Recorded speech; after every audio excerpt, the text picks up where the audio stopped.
Bonsoir à tous et bienvenue dans cette nouvelle page de l'actualité environnementale. Au sommaire, le Togo a reçu un soutien financier de l'Allemagne afin de promouvoir l'électrification et l'agriculture dans les zones rurales défavorisées. Un soutien qui permettra d'accroître les revenus des agriculteurs face aux défis climatiques. Une délégation togolaise est en visite en France pour 4 jours en vue d'une meilleure planification écologique des collectivités territoriales. Plus de précisions dans ce journal. Et puis une nouvelle éruption volcanique spectaculaire s'est produite près de Grindavik en Islande. Selon les autorités, cette catastrophe ne présente aucun danger immédiat pour la population. Le point dans un instant. C'était tout pour les titres. À présent, le journal.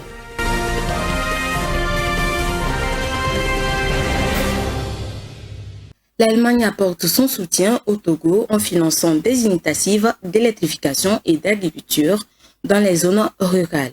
L'objectif de ce projet est d'améliorer les conditions de vie des populations défavorisées. Un investissement qui contribue à créer des opportunités économiques durables et à réduire les inégalités socio-économiques dans le pays. Regardez. L'Allemagne joue un rôle clé dans le développement du Togo en apportant un soutien financier précieux pour promouvoir l'électrification et l'agriculture dans les régions rurales. Ces initiatives visent à améliorer les conditions de vie des populations défavorisées en leur offrant un accès fiable à l'électricité et en renforçant les capacités des agriculteurs locaux. L'électrification des zones rurales permet de stimuler le développement économique en facilitant l'accès à l'énergie, favorisant ainsi la création d'emplois et encourageant l'émergence d'entreprises locales. De plus, les investissements dans l'agriculture aident à renforcer la sécurité alimentaire en favorisant des pratiques agricoles durables et en soutenant les petits exploitants agricoles.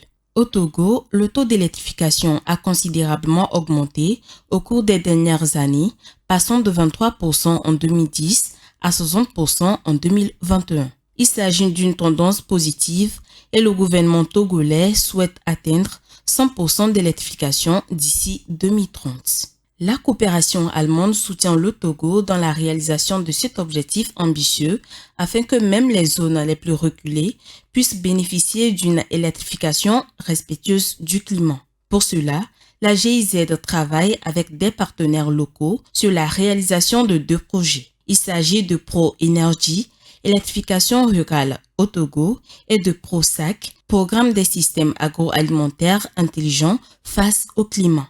Ces 2 projets, financés par le ministère allemand de la coopération, ont pour objectif de renforcer les systèmes de planification de la stratégie nationale d'électrification au Togo, faciliter la disponibilité des méthodes et des instruments pour l'approvisionnement en électricité respectueux du climat en milieu rural, accompagner les agriculteurs à adopter des pratiques d'irrigation innovantes et durables, augmenter la marge brute des producteurs à travers les systèmes d'irrigation économiquement et écologiquement viables. Parallèlement, les investissements dans l'agriculture visent à accroître la productivité agricole, à améliorer les revenus des agriculteurs et à favoriser la résilience face aux défis climatiques. En soutenant ces initiatives, l'Allemagne contribue à l'amélioration de la qualité de vie des populations rurales défavorisées au Togo et à la réalisation des objectifs de développement durable fixés par les Nations Unies. Une délégation togolaise accompagnée des maires des villes de Kloto 1, Lac 1 et Lac 3 et la directrice de l'environnement était en France pour une visite d'études sur les expériences de l'État et des collectivités territoriales en matière de planification écologique. Pendant 4 jours, la délégation a fait la visite de différentes initiatives de certaines régions de la France. Ceci leur permettra de s'inspirer des pratiques françaises en matière de planification écologique afin d'améliorer ses propres politiques et stratégies pour un développement durable. Rafitou Miriko nous en parle dans ce récit. Le Togo s'est engagé à renforcer sa résilience face aux défis environnementaux et climatiques. C'est dans cette dynamique qu'une délégation togolaise s'est rendue en France la semaine dernière pour une visite d'études sur l'expérience de l'État et des collectivités territoriales en matière de planification écologique. La délégation est accompagnée de la directrice de l'environnement des maires des villes de Cloto 1, Lac 1 et Lac 3.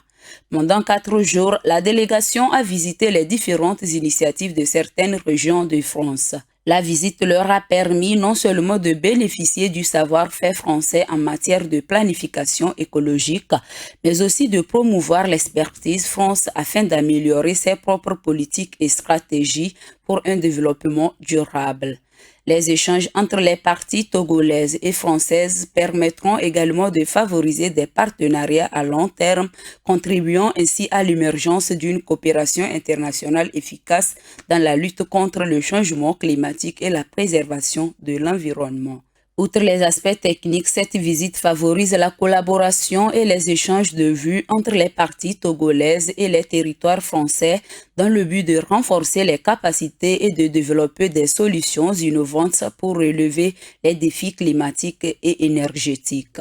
L'initiative est financée par l'Union européenne et est soutenue par l'Expertise France dans le cadre de la Convention des maires en Afrique subsaharienne visant à accompagner les villes signataires dans la mise en œuvre de leurs actions climatiques et énergétiques. La directrice de l'environnement au ministère togolais de l'Environnement et des Ressources forestières, Myriaou, a affirmé la semaine dernière que 3000 motos électriques ont été mises en circulation à Lomé. Cette mesure du gouvernement vise à faire du Togo un leader en matière de mobilité verte en Afrique de l'Ouest et à encourager la transition vers des technologies moins polluantes et plus durables. Regardez. Dans le cadre d'un programme de mobilité verte mis en place par le Programme des Nations Unies pour l'environnement visant à promouvoir les véhicules électriques et à réduire l'impact environnemental des transports au Togo, la directrice de l'environnement, Myriaou, a annoncé que 3000 motos électriques sont actuellement en circulation dans le pays. En effet, les recherches montrent que le passage aux véhicules électriques à 2 ou 3 roues pourrait potentiellement réduire entre 500 et 600 tonnes d'émissions de dioxyde de carbone chaque année. Cette mesure contribue à réduire les émissions de gaz à effet de serre et améliore la qualité de l'air en comparaison avec les motos traditionnelles à moteur à combustion. Ce programme comprend des mesures incitatives telles que des subventions pour l'achat de véhicules électriques, des infrastructures de charge et des campagnes de sensibilisation auprès des populations. L'objectif est de promouvoir l'utilisation des véhicules électriques et à réduire la pollution de l'air causée par les transports mécaniques. Le monde doit réduire ses émissions de gaz à effet de serre de plus de 40% d'ici 2030 pour maintenir le réchauffement en dessous de 1,5 degré Celsius et éviter les pires impacts du changement climatique. Les combustibles fossiles, notamment le pétrole, le charbon et le gaz, sont responsables de près de 90% des émissions de dioxyde de carbone. Les experts estiment qu'il est urgent de se tourner vers des sources d'énergie alternatives. La directrice de la division de l'industrie et de l'économie du PNU, Sheila Agralawakan Khan, affirme qu'il est essentiel pour les pays à revenus faibles et intermédiaires de participer à la transition mondiale vers une mobilité électrique à zéro émission pour atteindre les objectifs de l'accord de Paris sur le climat et réduire la pollution atmosphérique. Parallèlement aux travaux visant à accélérer l'adoption des véhicules électriques au Togo et dans le monde, le PNU intensifie ses efforts pour développer une économie circulaire pour les batteries des véhicules électriques. En promouvant la conception innovante des batteries et en augmentant le recyclage dans l'industrie des batteries, les pays peuvent réduire le besoin de matières premières vierges. Les résultats du projet d'intégration de la biodiversité dans les secteurs agricoles à Madagascar ont été présentés le 18 décembre 2023 à Antananarivo. Ce projet a abouti à la définition d'une feuille de route sur l'intégration de la biodiversité dans les secteurs agricoles à Madagascar. Le document en cours de finalisation sera mis en œuvre dès cette année 2024. Alessandra Dekombi. Madagascar abrite près de 5% de la biodiversité mondiale avec un taux d'endémisme floristique et faunistique d'environ 80 à 90%. Mais ce riche patrimoine naturel est détruit de jour en jour par des pratiques agricoles utilisant le feu, le défrichement et les techniques traditionnelles. Outre les événements extrêmes tels que les cyclones, les sécheresses et les invasions acridiennes, les exploitations minières illégales, les trafics illicites, les feux de brousse, les plantations et le pâturage constituent les premiers exterminateurs de la biodiversité malgache avec une moyenne annuelle de 100 000 hectares. Ces données ont été présentées le 18 décembre 2023 à Antananarivo lors de l'atelier de restitution du projet d'intégration de la biodiversité dans les secteurs agricoles à Madagascar. Les travaux de documentation et de consultation multipartite menés dans le cadre de ce projet ont permis de définir une feuille de route pour l'intégration de la biodiversité dans le secteur agricole malgache. La feuille de route dont la mise en œuvre est prévue pour cette année 2024 repose sur 16 activités prioritaires regroupées dans 3 axes d'orientation, à savoir la responsabilisation de toutes les parties prenantes, y compris les paysans eux-mêmes, l'alignement des documents clés de politique et de stratégie et l'augmentation substantielle des pratiques respectueuses de la biodiversité. À cette fin, un accent est mis, entre autres, sur l'adoption des pratiques agroécologiques et d'agriculture intelligente face au climat, ainsi que sur la mise en œuvre de la pêche et de l'aquaculture durable par les organisations paysannes et le secteur privé. Financé par la Suède via l'instrument de contribution volontaire flexible, ce projet mis en œuvre de juin 2022 à décembre 2023 par l'Organisation des Nations Unies pour l'alimentation et l'agriculture FAO s'inscrit également dans la mise en œuvre du cadre mondial de la biodiversité du Kunming à Montréal et de la Convention des Nations Unies sur la biodiversité biologique en tenant compte des engagements dans le cadre des conventions de Rio. Un bateau contenant 50 personnes a chaviré sur le lac Kivu à l'est du Congo. La majorité des passagers sont présumés morts d'après un responsable local. Le point avec Léonce Sabou.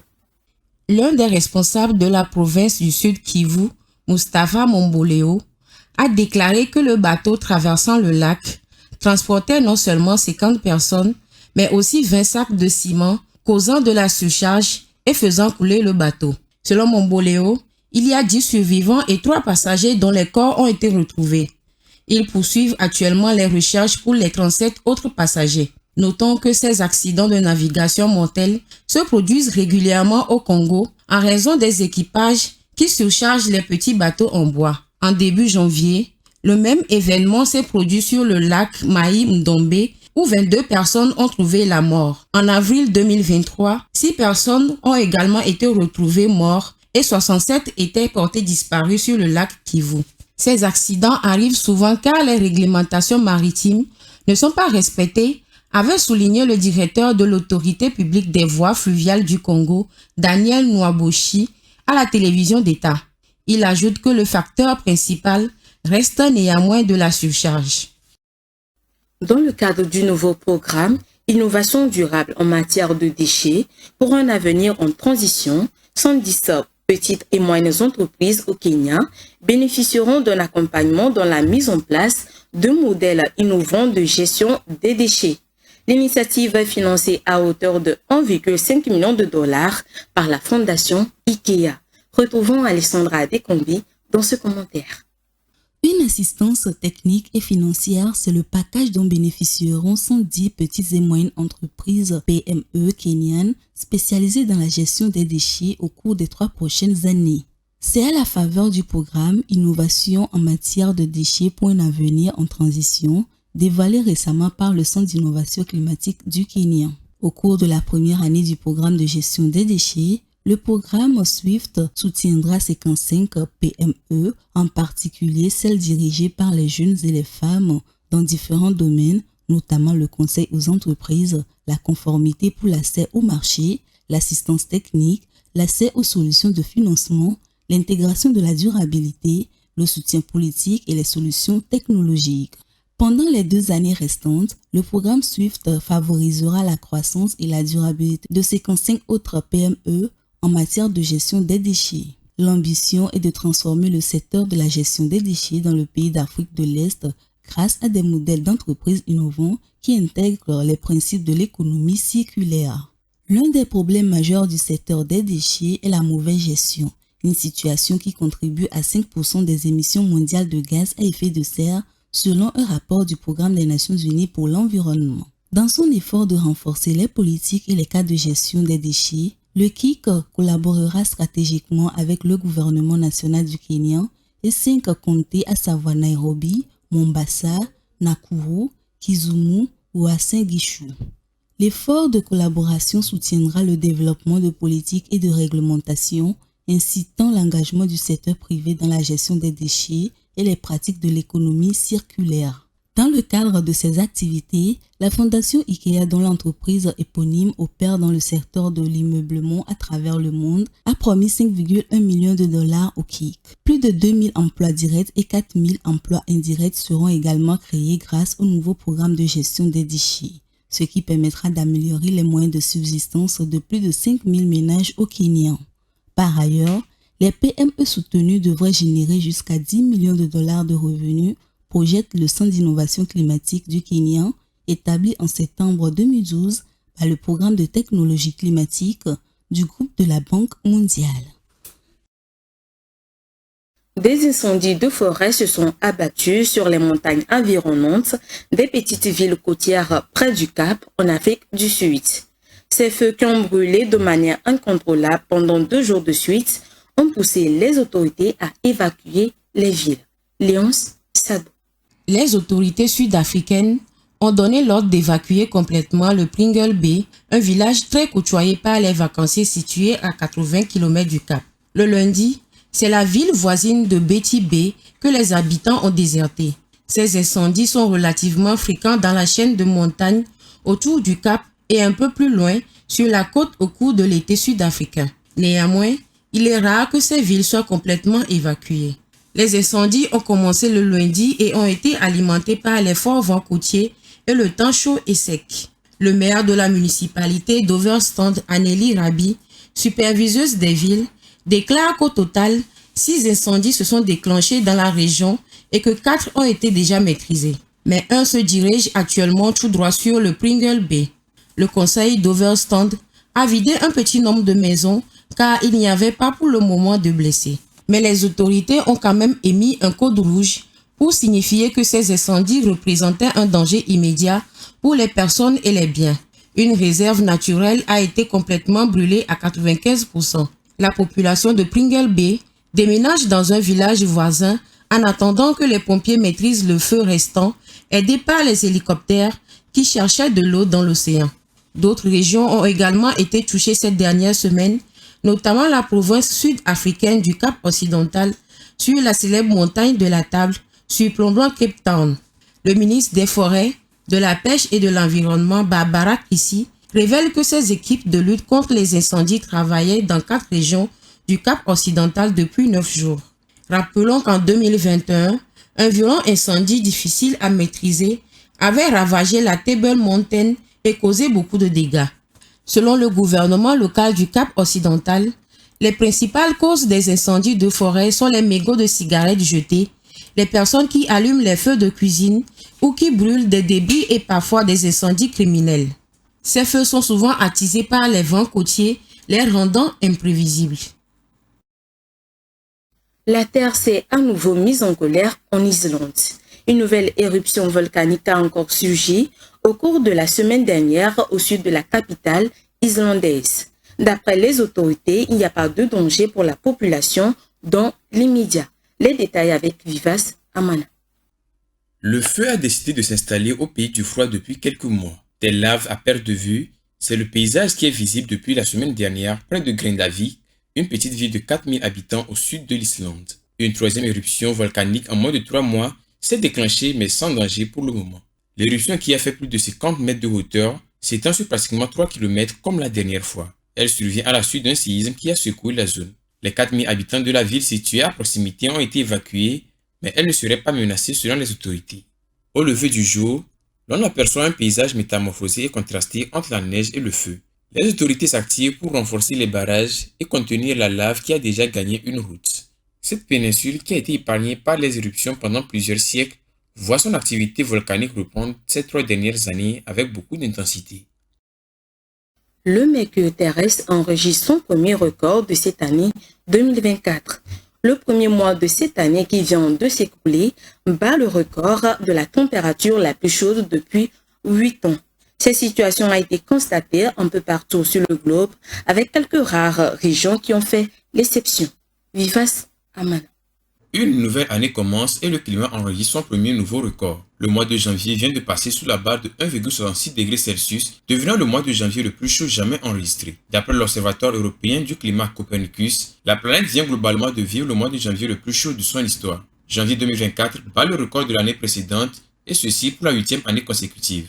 La directrice adjointe de Copernicus, Samantha Burgess, déplore que non seulement c'est le mois de janvier le plus chaud jamais enregistré, mais nous venons également de connaître une période de 12 mois de plus d'1,5 degré Celsius au-dessus de la référence pré-industrielle. Paradoxalement, certains ont quand même eu froid plus que d'habitude en ce début d'année. Les températures inférieures à la moyenne ont été enregistrées dans l'ouest du Canada, le centre des États-Unis et la majeure partie ouest de la Sibérie.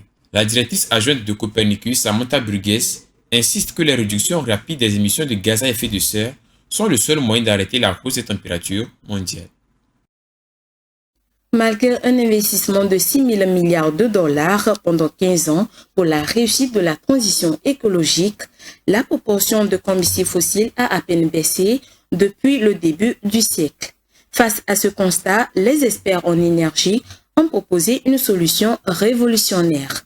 Les fonds seraient collectés par un organisme international puis redistribués aux pays les plus pauvres afin que ces derniers puissent assurer leur transition et s'adapter au réchauffement climatique. Rafitou Mberikou. 8 ans après les accords de Paris, la décarbonation de l'économie mondiale n'a toujours pas connu de progression. L'année 2023 a plutôt battu les records de consommation de pétrole et de gaz. La proportion de combustibles fossiles a à peine baissé, passant de 87% en 2000 à 83% en 2023, malgré 6 milliards de dollars investis en 15 ans dans les énergies renouvelables. Dans ce panorama peu satisfaisant pour le climat, le charbon reste la seconde source d'énergie en importance. En 2022, il comptait pour 27% de la consommation d'énergie primaire et 35% de la génération électrique. Toutefois, ces 35% cachent une très forte disparité. 95% de l'électricité charbonnière se concentre dans un club de 14 pays consommant plus d'électricité de 100 TWh d'électricité charbonnière par an, en incluant la Chine, l'Inde, les États-Unis, le Japon, la Corée du Sud et l'Allemagne. L'électricité charbonnière étant responsable de 27% des émissions mondiales, éradiquer ce cancer charbonnier devrait être la priorité des conférences des parties. Un second sujet prioritaire récurrent au COP est d'aider les pays les plus pauvres à opérer leurs transitions énergétiques, mais aussi à s'adapter au réchauffement climatique dont 90% des victimes se situent dans les pays émergents.